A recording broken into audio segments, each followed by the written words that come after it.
السلام علیکم پیارے بچوں، جیسا کہ آپ جانتے ہیں پرسوں ہم نے شروع کیا تھا ہمارا chapter number 5 the man who empowered the blind, اور یہ ہم یہاں تک پڑھ چکے ہیں، پیج نمبر 49 پہ آن تک ہم پڑھ چکے ہیں۔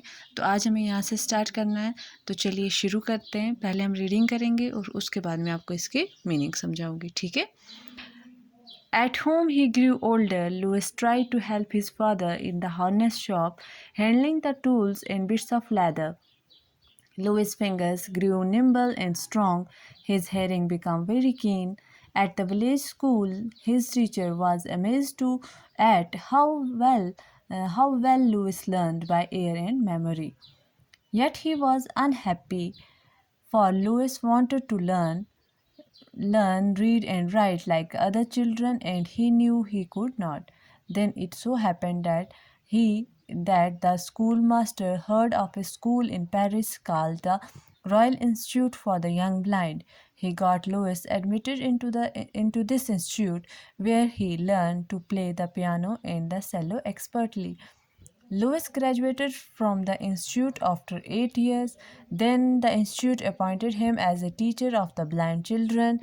For the rest of his life, he devoted himself to teaching and helping the blind. At about the time Louis Braille came to the institute's founder, Valentin, he had developed a new way of reading for blind. In this way, the letters were embossed, that is, raised on the other side of the heavy paper so that the blind person could trace their shape with his fingers. Louis could trace each letter over and over again. "I will learn to read," he said determinedly, and he did.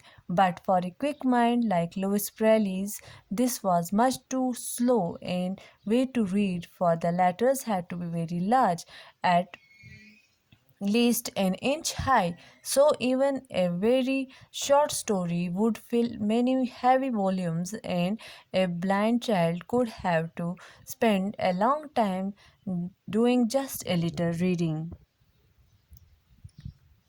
Besides, it was hard and expensive to print books with embossed letters, so there was very little for the blind to read. For long or important books, a blind person had to depend on friends to read out to him. "There must be an easy way for the blind to read and write," young Braille said over and over again. "Only books can free the blind. A person can never be truly educated unless he can read." Louis was only 17 years old when an idea struck him that there must be an easier, quicker way for the blind to read than by trying to feel all the way around each letter. He was looking for a code. One evening he found the answer. He was sitting in the restaurant listening to a friend read aloud from a newspaper. Suddenly he heard something that made him jump up. In his excitement, Louis pounded on the table, shouting, laughing, and crying all at once. The new article was about night writing, a new signal code in the French army. An artillery captain named Charles Barbier in the Napoleon army had developed a technique of sending messages by means of dots and dashes in relief, that is, standing above the surface of the paper like embossed type. This code could be used in the dark because it could be felt with the fingertips. If a man could read and write a message in the dark without using his eyes, then a blind person could do it too. پیارے بچوں، اب ہم نے پڑھا کہ یہاں تک ہم نے پڑھا کہ اب لوئس کو عادت ہو چکی تھی اپنی چھڑی کی مدد سے وہ ٹائپنگ کرتا تھا اور ایک جگہ سے دوسری جگہ پہنچ جاتا تھا، پر اسی ٹائپنگ نے اب اس کی بہت بڑی مدد کی۔ اسی ٹائپنگ کی وجہ سے دنیا کے باقی جو نابینا لوگ تھے، اندھے لوگ تھے، ان نے پڑھنا شروع کیا۔ تو آگے چلتے ہیں۔ At home as he grew older, جب وہ بڑا ہوتا رہا گھر میں، Louis try to help his father in the harness shop, اس نے کوشش کی اپنے پاپا کی مدد کرنے کی ان کی شاپ پہ جہاں وہ گھوڑے کی کاٹھی وغیرہ بناتے تھے. Handling the tools and bits of leather. اب اس نے سیکھنا شروع کیا ہتھیار کیسے پکڑے، ایک آنکھوں کی روشنی نہ ہونے کے باوجود وہ کیسے کام کرے، بٹس آف لیدر اور کیسے لیدر کے ساتھ کام کرے. Louis fingers grew nimble and strong, his hearing became very keen. اس کی جو فنگرز تھی اب کیا ہوگی، اسٹرانگ ہوگی، ہے نا، ہوشیار ہو گیا وہ. Has hearing became very can. اب وہ چھوٹی سی بات بھی سن سکتا تھا، چھوٹی سی آواز بھی سن سکتا تھا. At the village school his teacher was amazed at how well Louis learn by ear and memory.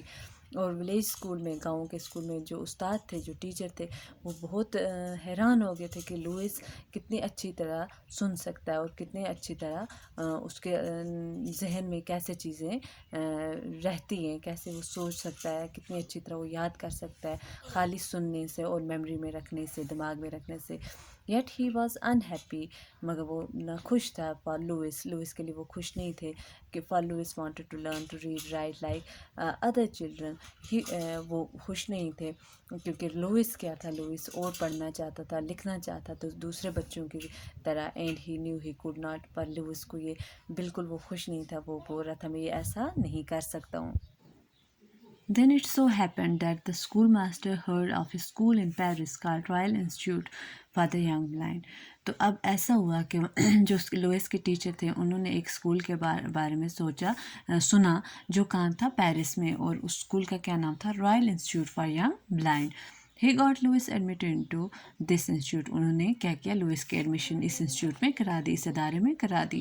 Where he learned to play the piano and cello expertly. جہاں لوئس نے پیانو بجانا اور سیلو، یہ بھی ایک میوزیکل انسٹرومنٹ ہوتی ہے، اس کو بجانا شروع کر دیا. Louis graduated from the institute after 8 years. اور 8 سال کے بعد اس نے گریجویٹ کیا اس اسکول سے. تو لوئس نے اپنی 8 سال میں یہ گریجویشن کمپلیٹ کر لی. Then the institute appointed him as a teacher of the blind children. پھر اسی اسکول میں اس کو اپوائنٹ کیا گیا as a teacher. For the rest of his life he devoted himself to teaching and helping blind. اور اپنی زندگی کے باقی سال اس نے کیا کیا، انہیں اندھے بچوں کو پڑھانا شروع کر دیا. At about that time, Louis Braille came to the institute founder Wellington, who had developed a new way of reading for the blind.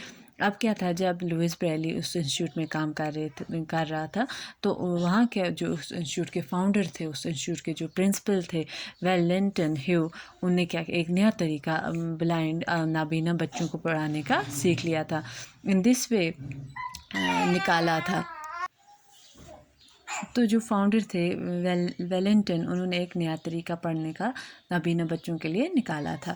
In this way the letters were embossed that is raised on the other side of the heavy paper so that a blind person could trace their shape with his fingers. اس میں کیا کیا تھا، ایسے جیسے کھود کے نا ایسے نکالا جاتا ہے باہر، تو اس embossed ہوا، ایسے اوپر اٹھا ہوا، ٹھیک ہے. تو ویسے انہوں نے لیٹرز ان پیپر پہ، ایک ہیوی پیپر پہ لکھے تھے، جس سے ایک بلائنڈ، ایک اندھا انسان کیا کر سکتا ہے، فیل کر سکتا ہے، محسوس کر سکتا ہے. could trace their shape on the fingers. اپنی انگلیوں کے ساتھ Louis would trace each letter over and over again. تو لوئس کیا کرتا تھا، وہ ٹریس کر سکتا تھا ہر ایک لیٹر کو بار بار. آئی ول لرن ٹو ریڈ، میں سیکھوں گا، ہی سیڈ ڈٹرمائنڈلی. اور اس نے پوری ہمت کے ساتھ، جذبے کے ساتھ بولا کہ میں سیکھوں گا. اینڈ ہی ڈیڈ، اور اس نے سیکھا. But for a quick mind like Louis Braille this was much too slow a way to read. پر ایک ایسے بچے کے لیے، جیسے اب بچے تو نہیں تھے، لوئس بریلی وہاں ٹیچر تھے، ایسے انسان کے لیے جن کا دماغ اتنا تیز ہو، ایسے پڑھنا بہت کیا تھا، سلو تھا، بہت آہستہ تھا. For the letters had to be very large, کیونکہ وہ جو لیٹرز تھی وہ بہت بڑی تھی، at least an inch high. So even a very short story would fill many heavy volumes and blind child would have to spend a long time doing just a little reading. کیونکہ وہ letters بہت بڑے تھے، اور ایک اندھے بچے کو، ایک بچہ جو دیکھ نہیں سکتا، اس کو بہت ٹائم بیٹھنا پڑتا تھا ان کو پڑھنے کے لیے. Besides it was hard and expensive to print books with embossed letters, اور بہت مشکل بھی تھا اور ایکسپینسو، بہت مہنگا ہو جاتا تھا ایسی بکس بنانا اور ان پہ لیٹرز لکھنا. So there was very little for the blind to read, اور اس لیے ان بکس کی بہت کمی تھی، بہت کم تھی. فار لانگ اور important books a blind person had to depend on friends to read out of him. اور جو بڑی بکس اور ضروری کتابیں ہوتی تھی اس کے لیے ایک بلائنڈ بچے کو یا ایک بلائنڈ انسان کو کس پہ ڈپینڈ کرنا پڑتا تھا؟ اپنے فرینڈس پہ ڈپینڈ کرنا پڑتا تھا. There must be an easier way for the blind to read and right.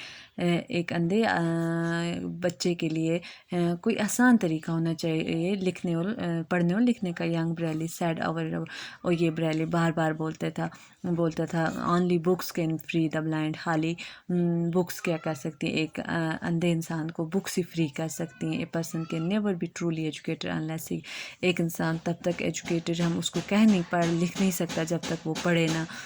Lewis was only 17 years old when an idea struck him that there must be an easier, quicker way for the blind to read than by trying to feel all the way around each letter. تو اس نے کہا کچھ easy way ہونی چاہیے، اور جب ان کو ایک آئیڈیا آیا and there must be an easier and quicker، اور اب بولنے کا ایک آسان طریقہ ہونا چاہیے for the blind to read، پڑھنے کے لیے. Then by trying to feel کرنے کے بغیر اور بھی کچھ طریقہ ہونا چاہیے. He was looking for a code, اب وہ کوڈ کے بارے میں سوچ رہا تھا.